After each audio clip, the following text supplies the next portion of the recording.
In this exercise, we'll be creating a jukebox by importing external files. Let me call up the directory structure here and just show you what we're talking about. I have a jukebox, as you can see here, and there are 4 distinct buttons, and they are just calling up various tracks of music. Those pieces of music are actually on other FLA files separately, and they will be called in as needed when we click on the associated button you can see over here. So in my directory, I actually have 5 files that got created to put this all together.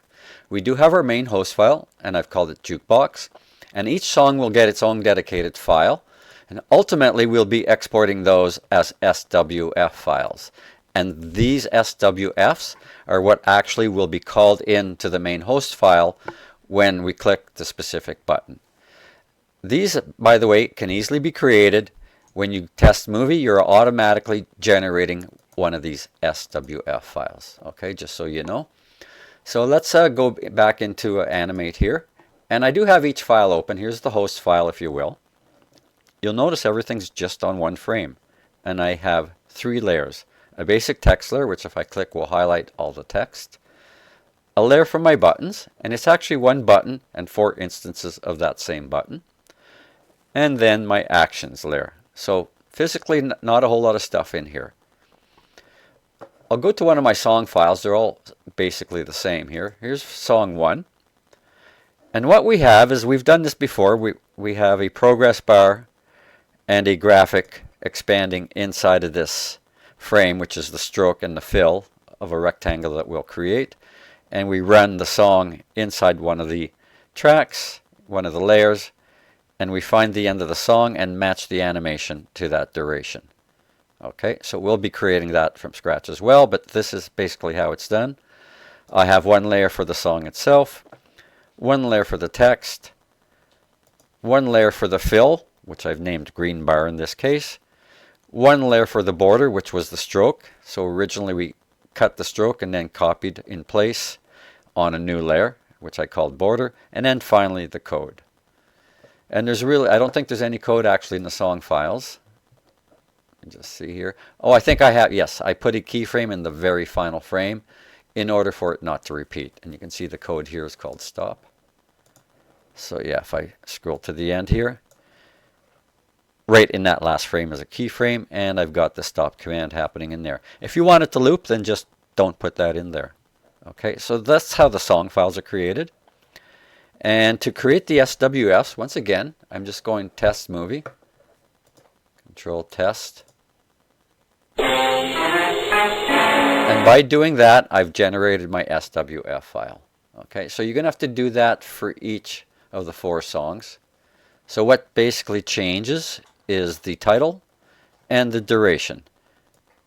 And each song will be imported to the library. If I go File, Import, Import to Library, I do have a folder for my songs in here, and you just grab it there and you import it. I already have it inside the library, so I'm not going to do it again. You can see I actually have 3 in this particular one. I only need the 1, but they're quite small, so I left them in.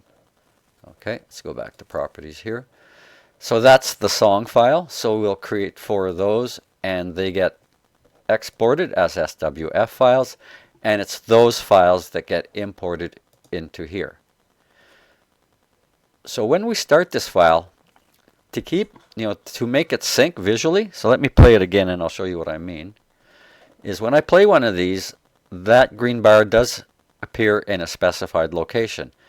The way I control that is I actually start my whole project with the 1 file, and I'll call it the main file.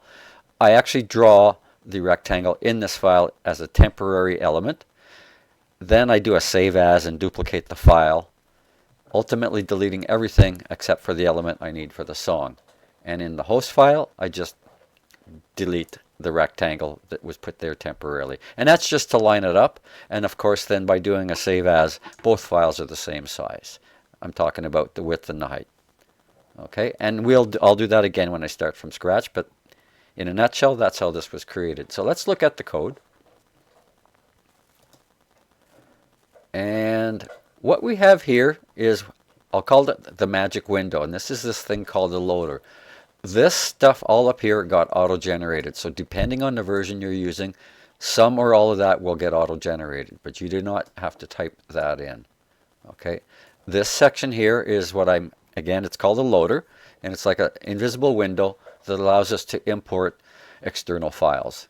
So we have to declare it as a variable loader, and loader is also a type, so we do declare it with the hyphen, or rather the colon, loader equals, and this is what we call a new class, new loader, and just as typed out.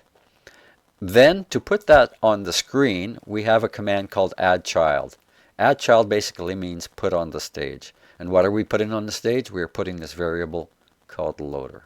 Okay, so that creates the window.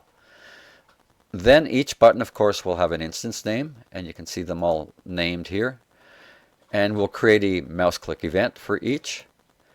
And inside of the function, we'll have two commands.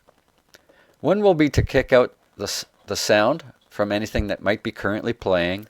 And then here's the whole essence of the exercise, how to load an external file. Now again, because these files are going to be exactly the same size, they are going to line up nicely and just sit in perfect. So the syntax is loader, dot load, and inside of the dot load, the properties are new URL request, go outside, look for a specific file, and inside of the brackets, we have quote marks and the name of the SWF that we wish to import once we click this button. Okay, and this second parenthesis is associated with this one right here. Okay, so it's a dot load command, and these are the properties of the dot load command. And that's really it. And you can just see it repeated for all 4 songs. One last thing though, with respect to the code and control, is you notice we had a stop button. So stop button's a little different. I'm just going to cut to the functions here. We still put the stop all sounds code in there, which we'll ultimately do using our code snippets. But the loader command, we're simply going to do what's called an unload.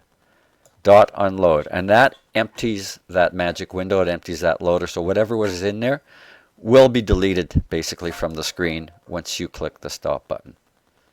Okay. So that'll be part 1 of this, and the next step will be I will start a brand new file and we'll create this from scratch.